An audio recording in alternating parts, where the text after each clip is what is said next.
Imagine rolling into your dream campsite after a long drive. You open the door and you find your floor is completely soaked because one tiny switch that you forgot to turn off before you left.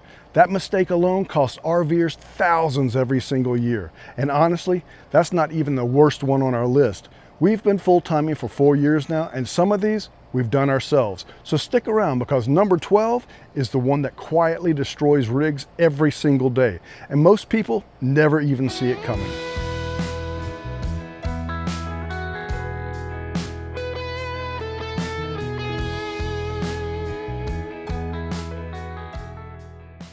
Hey Ramblers.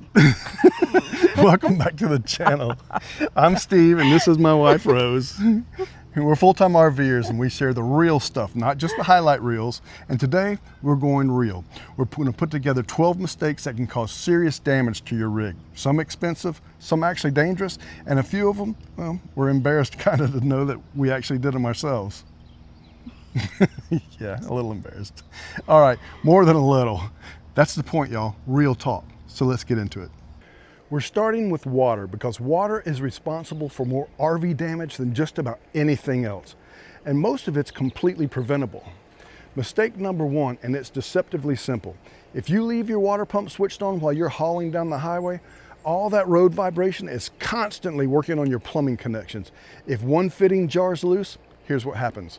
The pump senses the pressure drop, kicks on automatically, and starts pumping. It can pump your entire fresh tank right into your floorboards while you're just sitting up in the cab completely oblivious. And by the time you stop for gas, the damage is done. The fix is simple. If you aren't actively using water, the pump stays off. We make that part of our disconnect checklist every single time we move, non-negotiable. And number two goes right along with number one. A lot of folks, they leave their city water connected when they head out for the day, hiking, running errands, whatever. But here's the problem. Your fresh tank, that's a finite amount of water. City water, that is an unlimited supply. So if a line fails while you're gone, you aren't coming back to a puddle, you're coming back to a swimming pool. We've heard stories from people in our community who came back to a completely soaked underbelly because of this. So it doesn't take much time, just right before you leave, shut your water off. Okay, number three, and I apologize in advance because there's just no delicate way to say this. We call it the poop pyramid. When you leave your black tank valve open all the time, like when you're parked long-term at a full hookup site, all the liquids drain off constantly. And what's left behind are the solids, and they just pile up and harden. And once you've got a solid mass in that tank, it is nearly impossible to clear. We're talking professional pump outs, enzyme treatments, and a whole lot of regret.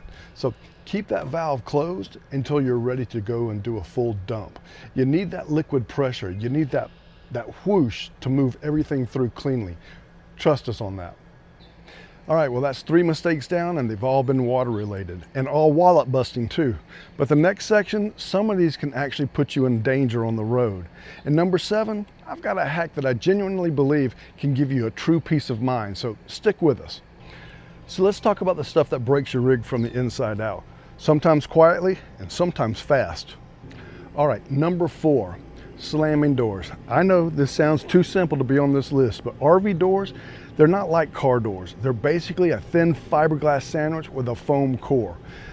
They're not built for impact. Slam one hard enough times, and the frame warps. Then the door doesn't seal right. Then you've got moisture, you've got water intrusion, and eventually a door that won't latch properly at all. So if your door doesn't close easily, don't force it. A little dry lube on the latch usually does the trick. Gentle is the word for RV doors. All right, number 5. This one hurts to watch, y'all. Leaving your awning out when you're not around. Weather forecasts, they lie. That's it, they lie. We've seen perfectly blue skies turn into 40-mile-an-hour wind gusts in about 15 minutes. Yeah, and that awning, it turns into a giant sail in the wind. And it can either rip off or it can take part of your siding along with it on the way down. The rule's simple. If you're not sitting right there watching it, roll it in, period. An awning arm repair is not a cheap afternoon. Okay, this one's actually mine. I'm the one who catches this every time we break down. Before you ever bring a slide in, sweep the floor, both interior slide floor and under the slide. I use a vacuum cleaner with a little pointed end on it to make sure I get way under there. Campground gravel is sneaky. One little rock under that slide and you've just gouged your flooring. We've seen people ruin their beautiful floors because they didn't take 30 seconds to check. 30 seconds saves you a flooring replacement. It's habit now. Rose checks it every single time before we button up. All right, we've talked about water and we've talked about rig integrity. Now let's talk about the road, because mistakes 7 through 11, that's where people get hurt or end up on the side of the highway staring at a very, very expensive problem. And number 7 has a hack I think you can all appreciate.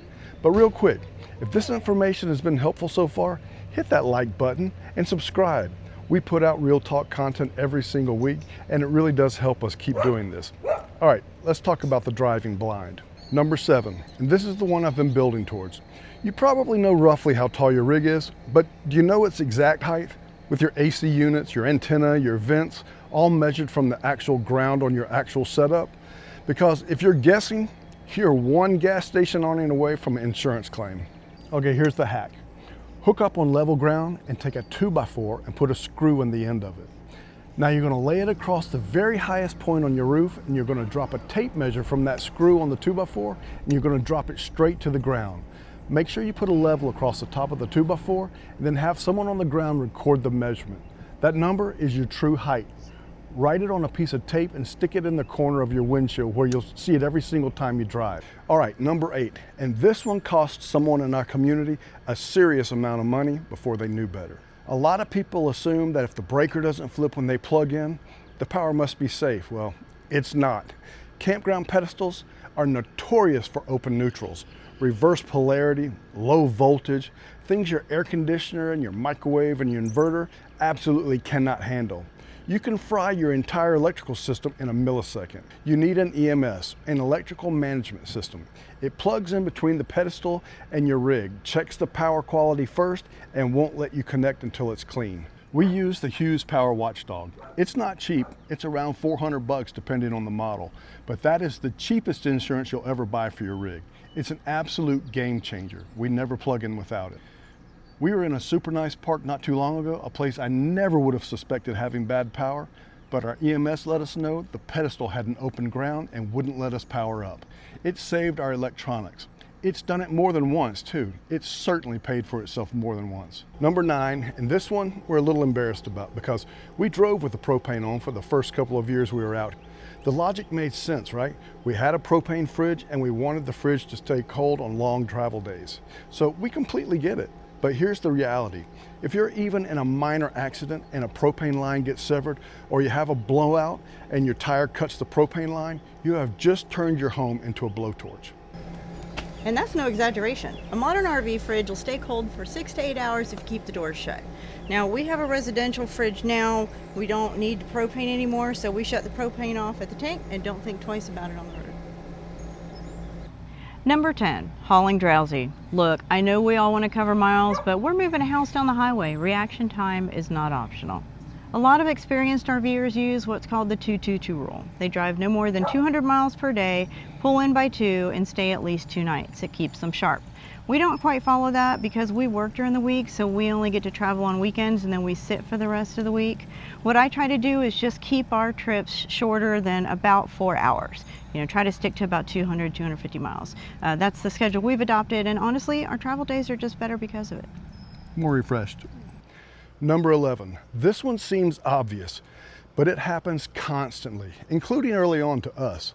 You pull in, you're tired, you just want to be done, and you start dropping jacks before you've walked the site.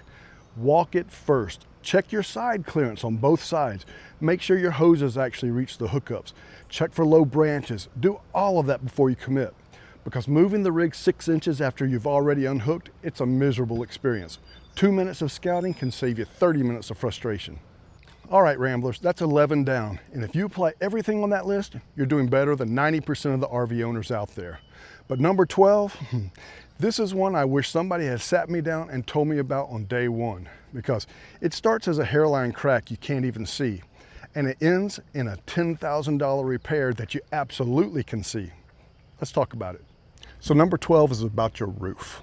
Water is an RV's worst enemy, and the only thing standing between you and your living room and a slow, constant leak is a thin layer of lap sealant around every single vent, every skylight, every antenna mount, every seam that's up there.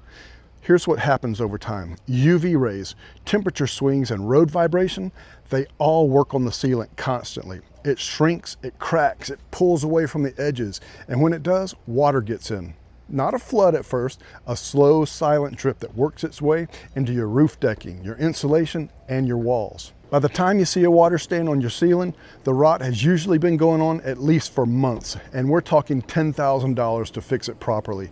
We have seen this happen to people in our own community. The fix, it's almost embarrassingly simple. Get up there every 6 months, check every penetration point, every vent, every skylight, seam, and antenna. Look for cracks, shrinkage, anywhere the sealant is pulling away from the edge.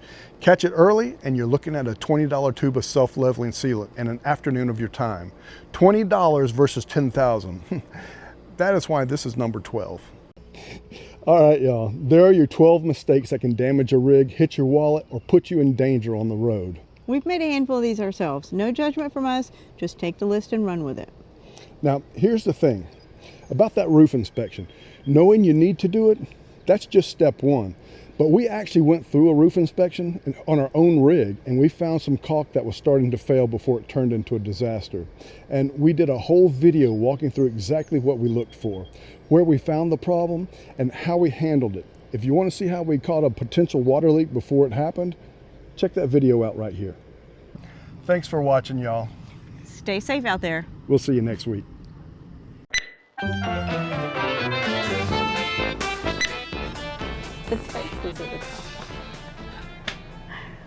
Point on your roof and your garage. The fix is simple. If you aren't actively using water, the pump stays off. Fridge, and we wanted the fridge to stay on a cold. All right, y'all, there are your 12 mistakes that can damage a rig, hit your wallet, and put you in a danger. All right, there. Blah, blah, blah. Get it together, man. All right, there. This is why I can't work with you.